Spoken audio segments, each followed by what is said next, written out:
Great. Thank you. Good evening, everyone. I'm Joel Hicks, the Chair of Climate Action Commission. We will convene our September 16th meeting. First order of business is approving the August 19th, 2021 minutes. I move that we approve the meeting minutes. Is there a second? Second. We have a second from Dr. Underwood. Any discussion on this? Seeing none, all those in favor? Aye. Aye. Aye. All those opposed? 19th, 2021 minutes are approved. Do we have any comments from members of the public? We have one gentleman here. Okay. Anyone on Zoom? There are no. Okay, thank you. And we have one member of the executive committee who is dialed in on Zoom, a little bit under the weather. Sorry to hear that, Mohammed, but thank you for joining us. Next item is chair updates. I think most of those in the room are aware that we are undertaking some projects with students and faculty from nearby schools, including Widener and Dickinson. Some of these projects are actually designed to help us meet some of our goals that the Climate Action Commission is going to be promoting in their climate action plan. Some of them are a little bit more tangential and are important in reaching some of our other wider sustainability goals. We will continue to use expertise from the Climate Action Commission and just a lot of the same folks who we need as part of this commission to provide feedback to those student projects. And after discussion with some of our members, including Sarah Markowitz, our community engagement team lead, she made the suggestion that although these are not official meetings with agendas, that it would probably be good practice to invite the public to participate in this working group meeting. And so whatever advertisement we can do, we again, since we won't be committing ourselves to action or resources, we will not have an agenda, but it may be appropriate in the future, since we'll probably be doing this for several months, to just make sure there's no impression that we're doing everything in secret or opaquely, and we'll figure out the best way to get that open. And in fact, we may find it useful to invite specific members of the business community to participate in some of these. So I think that was a great idea, great suggestion. And so starting in October, let's plan on doing that. Some good news on meeting our goals is last, 2 weeks, I can't remember, whenever IDA came through, that was the day the IRC approved the regulation that Governor Wolf proposed to enter Pennsylvania into the Regional Greenhouse Gas Initiative. A few of familiar, John Dernbach from Widener was able to give public testimony in favor. I gave testimony to say that entering into the initiative would help us meet some of our climate initiatives and be a net benefit to our borough, and it did pass with a 3-2 vote. It's the exact date of which Pennsylvania will enter will be a little bit indeterminate. There's some thought that there may be some legal challenges to the executive's authority to enter into this, but I think it probably stands in good ground for either being implemented as soon as next year, but for perhaps maybe a delay of a year. So somebody may allow us to, as we adjust our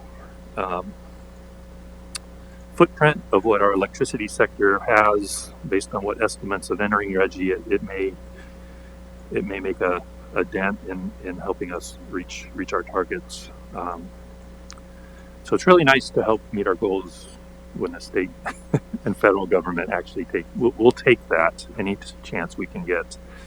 And I think it's important that we recognize that us reaching our goals is a collective action. We obviously cannot do it on our own.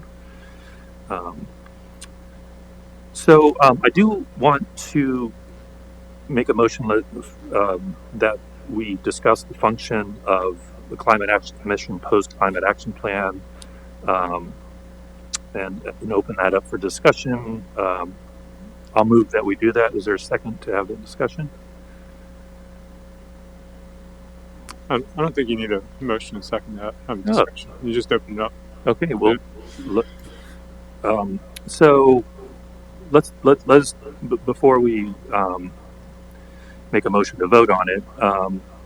I think I had discussed the possibility, and I solicited any ideas from members last month, and haven't got any specific alternatives, but we will be submitting the plan in October to council. I would suggest that we look at maybe using the November workshop as the publicly deliberated part of presenting the plan to the public and to council. But I had mentioned that, and it's actually now not just the plan, we have an advertisement for a director position of, I've forgotten the name of the position. I can't believe I forgot the name of it. Sustainable Community and Economic Planning Department. There we go. And this position is, it's in the job description that this person will be primarily the primary conduit of the borough for us reaching, achieving our climate goals. So we longingly wait for that candidate to show. We've already been interviewing people, and I'm happy to say we've been getting some really great candidates. No surprise, this is going to be an awesome job. But I suspect that this person will probably be the best person to make recommendations about whether we even need is this a job that they think they can come in and solve with existing borough staff and borough resources. That would be great. We don't know. I mean, I wanted to make it an option that the organization we have in place can stand by to serve in whatever capacity. That capacity could be basically the way we are now, we're the primary body to make recommendations regarding climate-related activities. That's our position now. Possible utilization for this person would be to use something like we have as an advisory group that might meet as needed on specific topics. That's another common way of organizing, or sort of, like I said, be able to do it internally without needing an advisory board or a commission. So as we wait for that person to get comfortable with what resources they need, our best utilization, I think, would be to sort of focus. I think do some of the work we were maybe overly ambitious in doing this first year and focusing on that. through the majority of our next year. And that would be to identify, to work specifically on the 6, we call them deep dive projects, but these are projects we identified in the CAP that we thought would be a good starting point in actually starting to implement our plan right away. And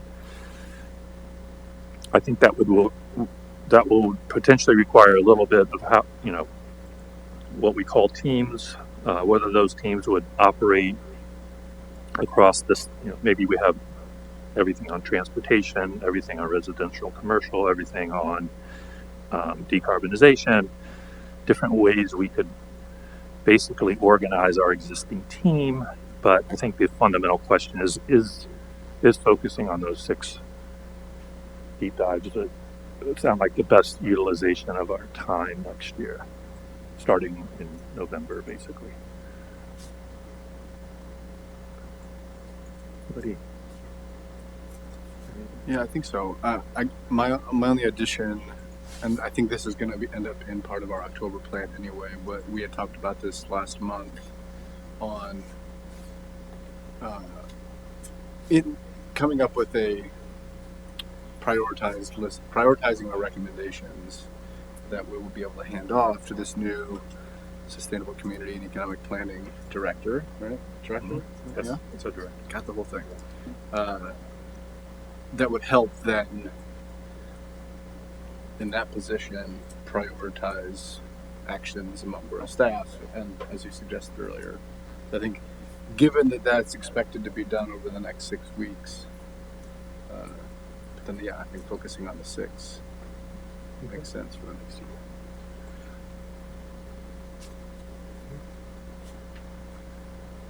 year.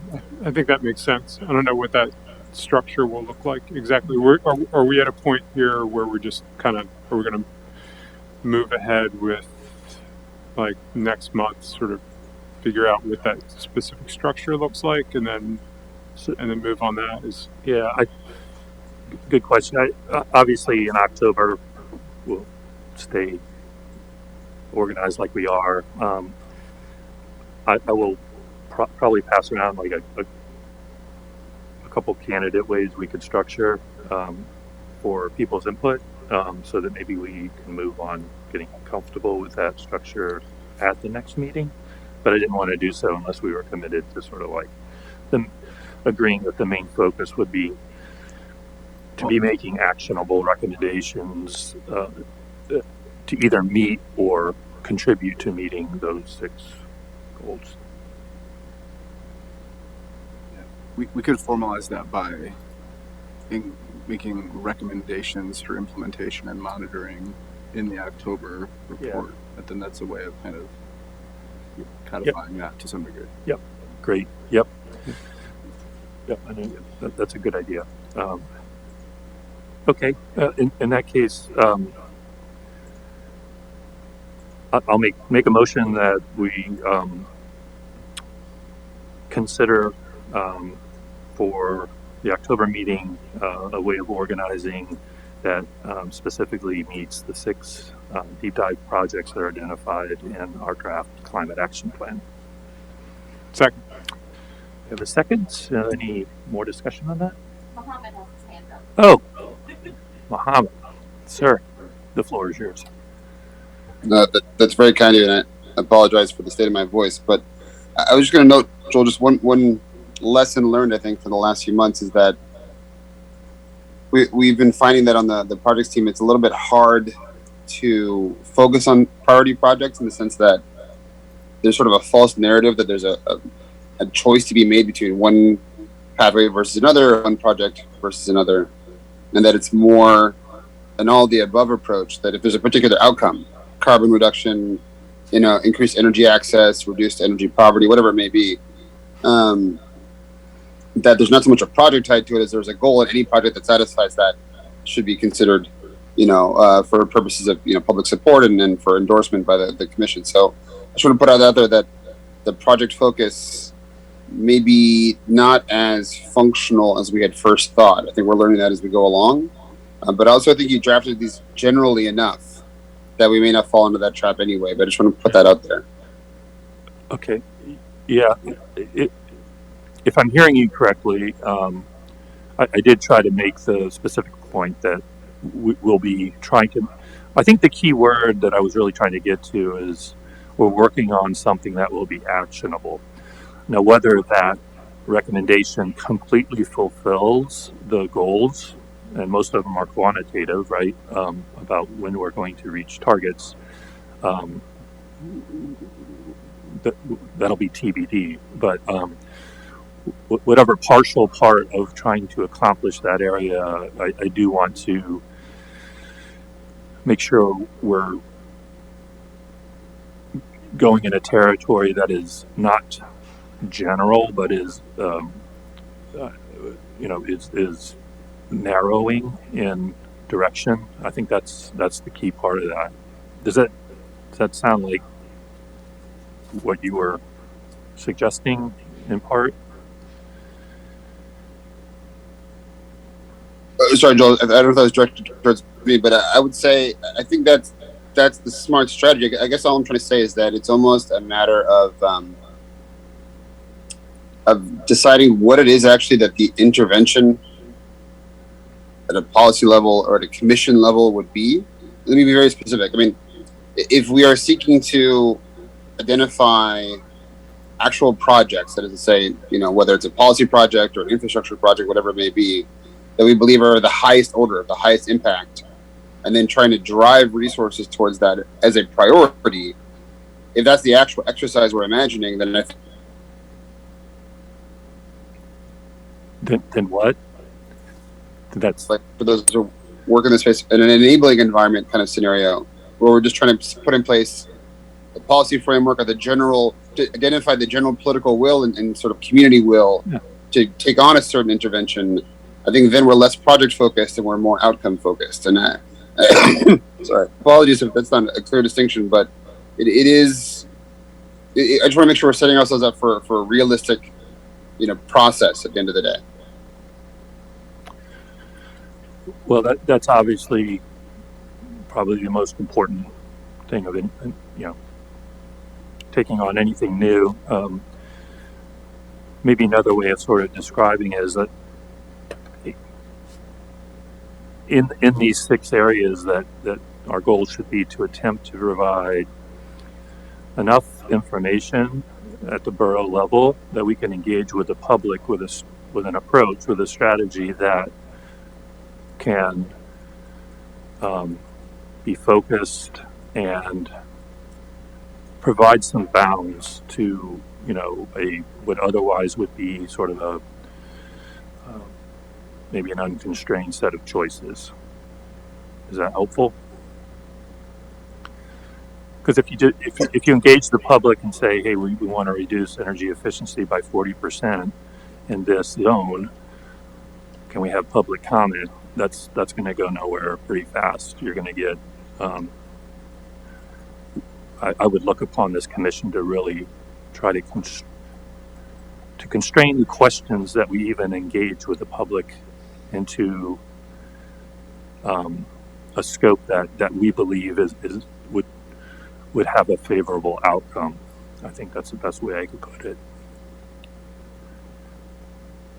And that makes sense to me. I think you helped explain it to me, Joel, so thank you for clarifying that if that is part of the methodology, we're thinking of using an informed dialogue and sort of a fact-finding and other process to constrain choices, sort of drive action in a narrow direction, then I think the project focus makes sense. I'm just trying to highlight that is not the only way to go. Instead of constraining choices, one can just simply try to clear the field, clear the pathway, whether it's at a regulatory level or through public finances or whatever it may be, for any choices, right?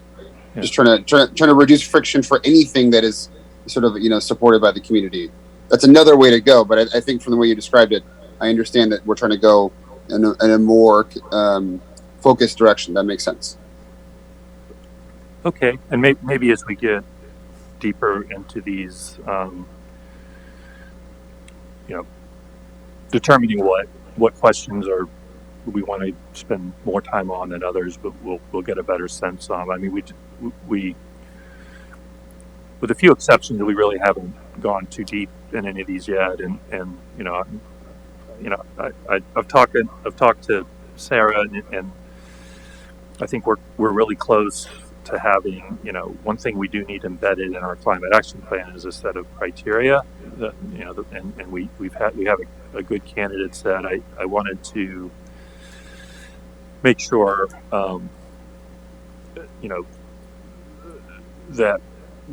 that's one of the key inputs going forward, to constrain our choices is what the community values. And I think we're going to have those pieces in place by the time we sort of take the next phase in November.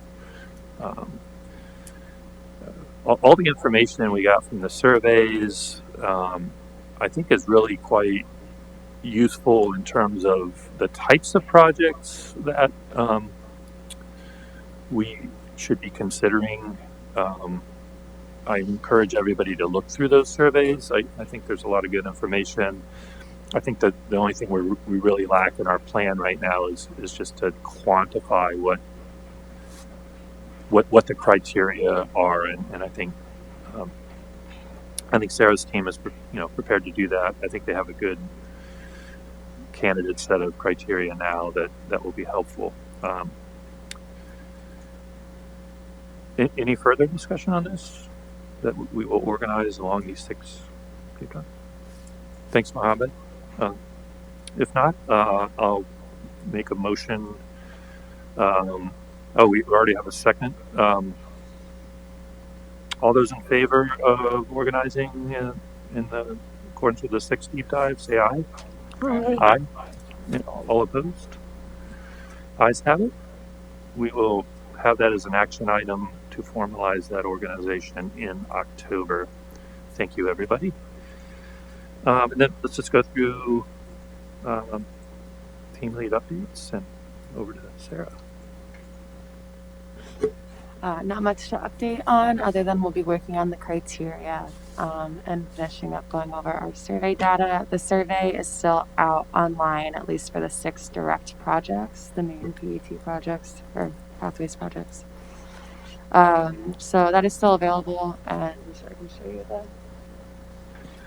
We got show and tell They here. came out a little smaller than I thought they would, but there's 800 of them. So this will be what we'll be doing the next couple weeks, as well as we're still, I think, going to try to have at least 2 focus groups. That's the goal, to have some sort of conversation, even if it's more of like an informal, just kind of discussion over Where does the bar? these 6.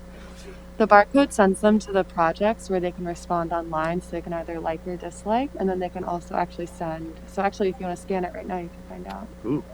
So it's the engaged site? It's the QR code. So you can do the QR code, or you can use the tiny URL. And I actually have to ask Stephanie if she wouldn't mind extending that, because I saw that it closes in like 15 days.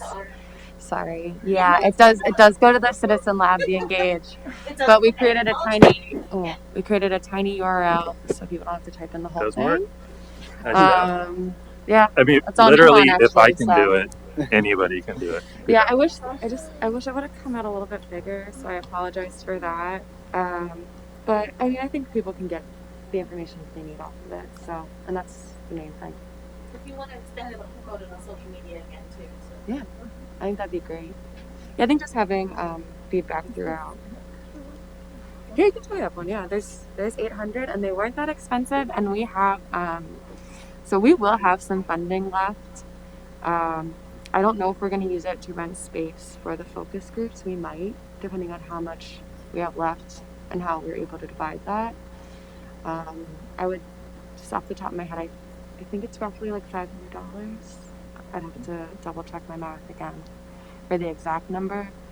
I don't know.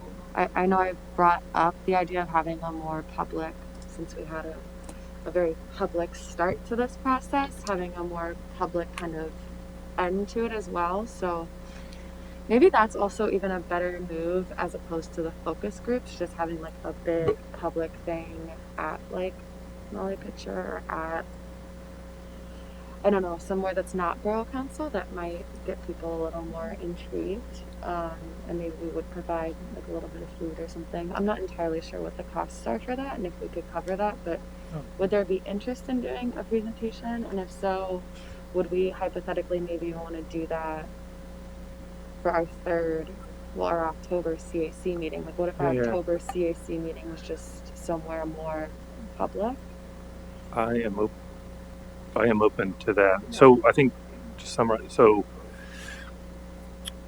I think there's a lot of benefit in sort of, let's call it reboot. We are rebooting. Yeah. I mean, so we're going from kind of the broad to the more specific, and we've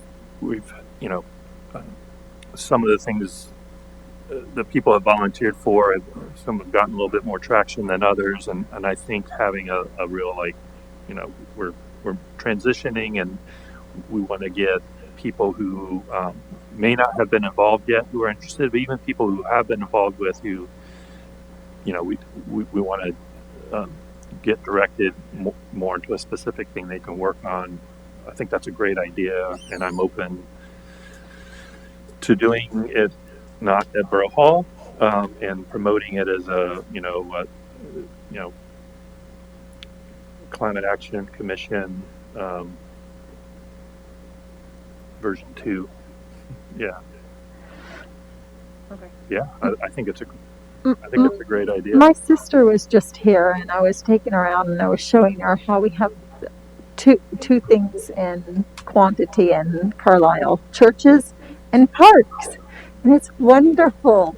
And so we could, maybe have park parties, and so that way people in the community could come to them, and we could have these and signs, and people could just get right on there and talk to each other and hear about it and mix and mingle and eat food and whatever. I think that'd be awesome. Yeah. Well, I love the idea. Keep thinking of the best venue and the best forum, and let's maybe plan on late October doing that. Yeah, I think that's a great idea. And then all the team leads, really promote the fact that we're going to do a restart. We want to get people working in an area they're most interested in. You all know what the projects are, and to make sure that we give some clear direction about sort of how we're redirecting our efforts. I think it would be even good just to do like an overview, right? Of like, this is what we've done, or even if we're just talking specifically about the 6 projects, and like, these are the potential actions that we've thought of, and these are going to be our next steps for implementation, monitoring. Yeah. Even asking people like, how are we going to hold ourselves accountable for making sure this plan comes to fruition, right? To making sure that we really do significantly reduce our greenhouse gas emissions as aggressively as we want to.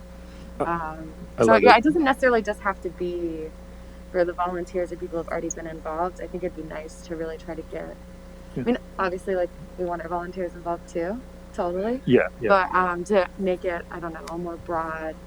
Yeah. I don't know if that makes Yeah. sense. It does make sense. From a formal perspective, that has to be separate than the commission meeting, the executive committee meeting. Or no? And I guess Not necessarily. I mean, we can have an agenda. I mean, Right. it could be either. We could construct it either way. Well, I was wondering if we're going to have a draft plan by the end of next month, are we planning to then send it out for public comment? I'm reminded of this because the county plan is out for comment right now. I have my own opinion on that. If we hold an event like this, it would be a very nice opportunity to say, here's the draft plan. It's now open for public comment. I absolutely do think we should do a public comment. Sorry. I am not aware that the county developed their plan continuously through inviting the public to committee meetings. So, I mean, we have had a public deliberation throughout the whole process. Obviously, when we deliver it in the workshop in November, we'll invite public comment. But I think it may be a more limited time. I don't know how long the county is waiting for public comment, but It's 30 days. okay. And I think we should do the same, honestly, because this is going to be a long document. It's going to be a big document. And if we just pass something, or even if we're just throwing something out there and it's like, okay, like Borough Council's voting on it and people don't even know what's in it, like, I don't know. Like, I don't like that personally. Like, I would feel like, oh, even if I didn't, especially for people who haven't, like, you know, if you work second shift or you're working, yeah, even just like, I don't know, nights or you have kids or anything like that, like, there's a million reasons why people wouldn't have had the opportunity to be involved in this process up to this point, and we're people of relative privilege that we have had access to this process, you know. And I know it seems like Borough Council is really open, but I don't think a lot of people feel that. So I think like we really do need to carve out like at least, I would say 2 weeks minimum, but I think 30 days is a good model. I feel Okay. strongly about that. Yeah. If it wasn't obvious. Okay. Susan, thoughts on like And that's still consistent. I mean, our resolution is that we provide counsel within 12 months, so that doesn't change our timelines at all. So, yeah. right? So we're still consistent with the resolution if we provide it to council within our 12 months, even if this public meeting and comment period comes after that.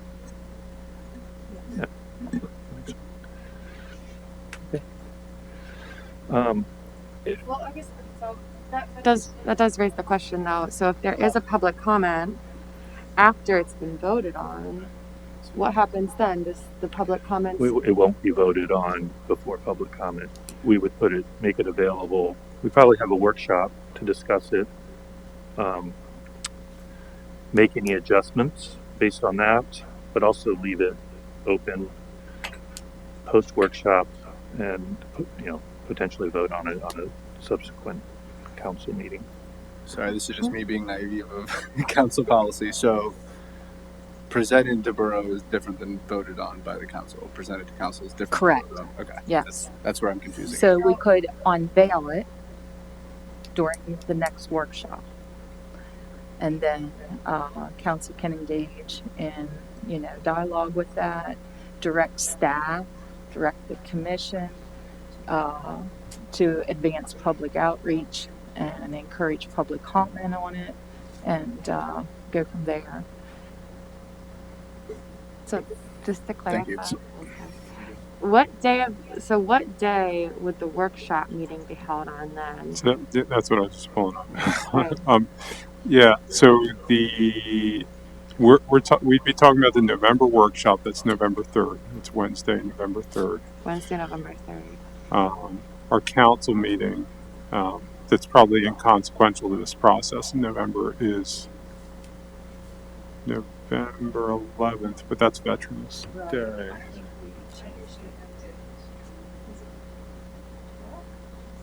Yeah, we'll have to. Yeah, so that's the 10th or the 12th, something like that. That week.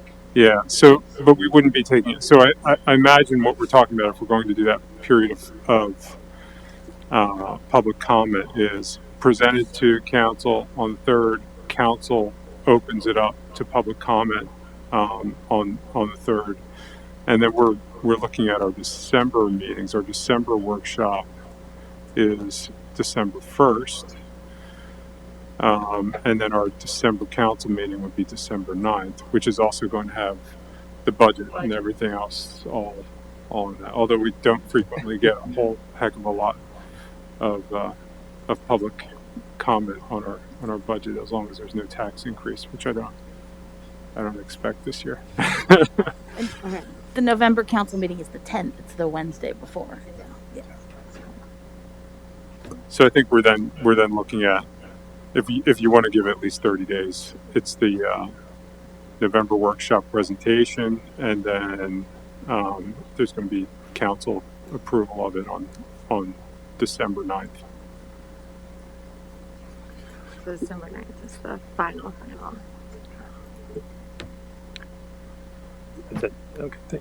Just curious, what are the odds of if we had a sort of a reboot meeting for new volunteers and reallocating current volunteers, that we would actually have a new director potentially by the end of October? Is that speculating just not. I'm typically very optimistic, but I think that would be with with the candidates that we're currently vetting. Yeah. I think that's going to be A stretch. difficult. Okay. It would. Thought I'd ask. 'Cause I thought that would be like a wonderful way of sort of introducing them to, an important project they'll have some direct control over. So They may not officially start by that date. I cannot say whether or not an offer will be made, and Okay. but if we have narrowed it down to one candidate and they accept an offer, we certainly could invite them. Right. we'll keep that in mind. I think it would be great if we had a, don't want to rush it, obviously, but if we could have a director at that event. So I did sort of kind of related to what we've been talking about on monitoring and implementation. One of the, if you read about why a lot of climate action plans don't meet their targets, which there have been some recent reports and articles about how many do not. And I think one thing that's important in my mind is that, and I use this way too often, but I think Eisenhower was right when he says plans are meaningless. Planning is everything, and having a structure that is constructive, is useful, is at least as important as the words that we have in our plan, and moving forward, we'll learn ways of doing things better. But we're experimenting with a few things right now, with working with our local universities and working on sort of taking a standard practice of doing policy analysis, which is consistent with making recommendations, and I am encouraged with the response that we've had, and cautiously optimistic. This may be a model. What we're using now could possibly be a model of moving forward in helping us reach our goals. So I really appreciate all the support from staff to make sure we have folks here to get feedback, but I also appreciate everybody who has volunteered eagerly to sort of get involved with what they think is an important project. And I would double all of your all's pay to help with that, but that's not going to increase your incentive, unfortunately. But I do want to drive home how important it is to evolve the process that gets past a plan and actually gets us in a space that we're actually doing the implementation. And I think we're sort of on that pathway now. Hey, Tony, I hand it over. Do you have any updates for? Yeah, so on the Pathways and Analytics team, we're in many ways just a bit further along than we were last month. So what we've been doing, and primarily what I've been doing, and my team is waiting on me to do this, is taking all of our fact sheets and transitioning them into Chapter 3 of the plan, that then we are going to over the next, actually this is what I want to get a clarifying on, when do the CAC want a draft of the whole thing put together? Because then we're going to spend several weeks kind of asynchronously editing within our team of that chapter itself. So working backwards from our next CAC meeting, which is the 21st of October. Is that the third? That's the third. It would have to be, yeah. Yeah, it would have to be. Yeah. Right. You're right. The first is Friday. Yeah. So working backwards from there, that means we need to start blending these chapters together into a cohesive whole fairly soon. So anyway, that's our goal, is get a draft of Chapter 3 out that Pat feels comfortable with, and get it out to the rest of you, and start pulling together some of these things. Okay, So that's where we are. great. I have been updating some of the document to reflect, the, there's some boilerplate state and IPCC updates since the draft that Akeley provided us, and I have been updating that as best as I can. So hopefully, I think for Sarah and Tony, you have a pretty good idea of what sections are sort of yours, and for Carla, you will have some input on probably 4 or 5 chapters, but I think those are going to work well as sort of addendums to those chapters. But I owe you, to answer Tony's question, I owe you a sort of a draft that you can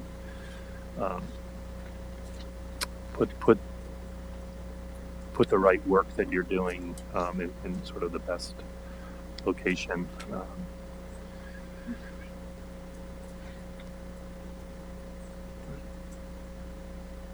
Thanks, Tony.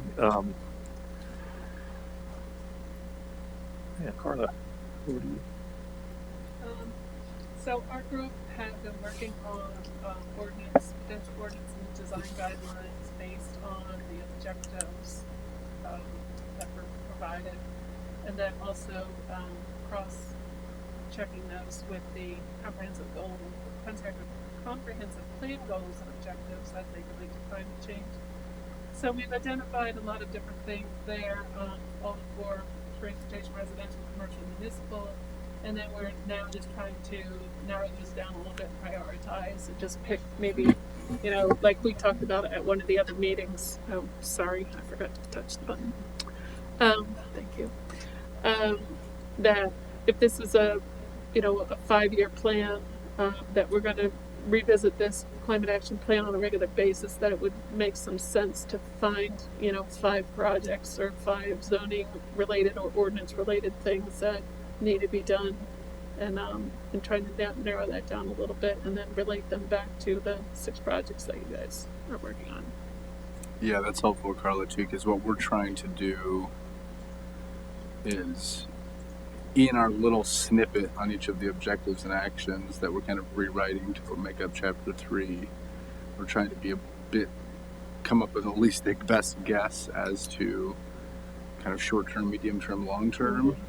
And so then those could then directly inform kind of the implementation, prioritization towards the end as to what could be for the next 5 years, 15 years, 25 years. So that's consistent. So I think that will be nice. And I owe you some comments on the your fact sheet still. I haven't done that. Sorry. We'll work on that. That's all right. It's a lot.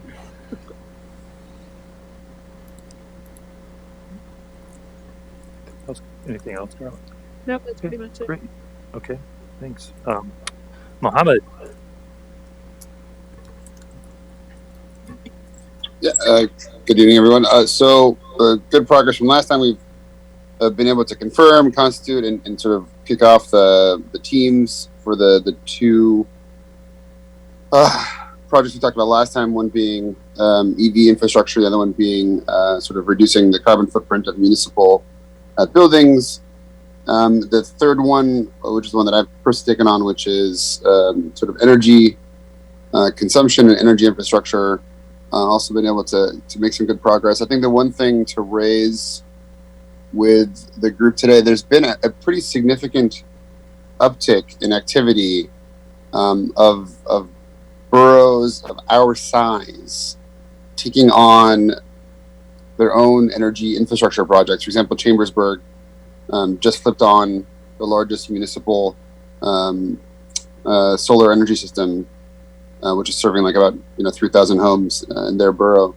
And so it's an interesting time, is what I mean to say. Also, I in my day job, I do a lot of work with the state government on solar energy policy, and the bill on community solar is moving its way through the state house, and so that'll soon be on the books and give us another opportunity to sort of potentially be one of a sort of a small group of first movers. I just need to put that out, that if we're looking for near-term wins that are ambitious in scale but very realistic at the same time, that kind of infrastructure, which requires significant planning resources up front, but really once you can sort of overcome the planning and design phase, they're actually sort of, the economics pay for themselves, is very realistic. And I don't know, Joel, if we have any of our friends from PPL here today, but their subsidiary solar development company, Safari Energy, is the one that built the system in Chambersburg, and has a pretty good reputation. And so there's even an opportunity to collaborate closely with our utility colleagues and trying to investigate that kind of a project. So I'll leave it at that. Thanks, Mohammed. If you can list out who is, since some of those projects will be one of the 6, a subset of the 6 we're going to be focused on. If you could share who is actively working on those in each project, that would be useful. And then any updates we get between now and our reorganization. Oh, happy to. It's the same names that were discussed by email in the last few weeks, but I'll put that in one place so it's all very clear. Okay, thanks. Yeah, I wasn't sure who had responded and who was actively involved. Yeah. Thank you. And I'll just add also that I will advocate for and encourage us to view. So we'll certainly have version 1.0 of the climate action plan up for a vote, through a process. But over the next year, we should view the document as a living document, and as we, it will. I would expect and hope it will continue to be edited and version controlled, and updated and not have too much time to sit on a shelf and collect dust. Since I think the best use of it is to think of it as a living document. All right. Any other? I don't know who else is here. Any other non-EC members here tonight? Okay. Anything else we need to discuss for the good of the order? Okay. I'm just curious if anyone's had a chance to digest the county plan. Have you? I wish I had had time to sit down. Yeah, I really haven't. No. Yeah, maybe next time. I do want to thank Tamala and Carla, who are going to be speaking at a South Mountain Partnership event in conjunction with the county to share some of their key goals and objectives with the wider community. And I appreciate you all attending. And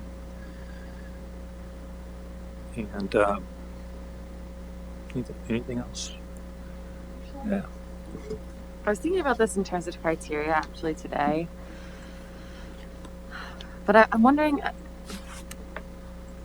Oftentimes, so we've talked about co-benefits, right? And I want to talk about this in a way that doesn't seem as though I'm blaming climate change on poverty, but people being in poverty can often be a very big barrier to them making what we would consider, or like the changes that we're kind of talking about, right? So like when we talk about promoting electric vehicles, I think of like the cleaning staff member at Dickinson Today who was like, yeah, they start paying at $10.35 an hour, something like that. It's like $10.30 something an hour, right? So like realistically, somebody who's making like even $12 an hour to buy an electric vehicle, even if they need a new vehicle, like you're not going to spend $20,000 on a car. You know what I mean? Like you're just not. And so and this is more of just a thought in my head right now, but I do want to I don't know if that's better as a criteria. You know, we've talked about cost and cost effectiveness as being its own kind of category as a criteria, and I think that's really important. But I feel like we almost need to do something more than that, you know, in the sense that like affordable housing can also have a lot of impacts on the environment or even just public health in certain ways. Like I also think that addressing egregiously low wages in our community is also like that's something that we should be considering. Like I think we should be thinking of the cross-cutting issues, you know, not just like public health, but also, yeah. And I guess like in terms of implementation and monitoring, I almost feel like with this climate action plan, like more than, I mean, I want us to reach our goals, you know, but even if we fell short of those goals, but we still improved people's lives like in a direct way, you know, like that I feel like would, yeah, at least, I don't know, like we're on the right track. But I don't, not that we need to discuss that in full right now, but those are just thoughts that I've been having.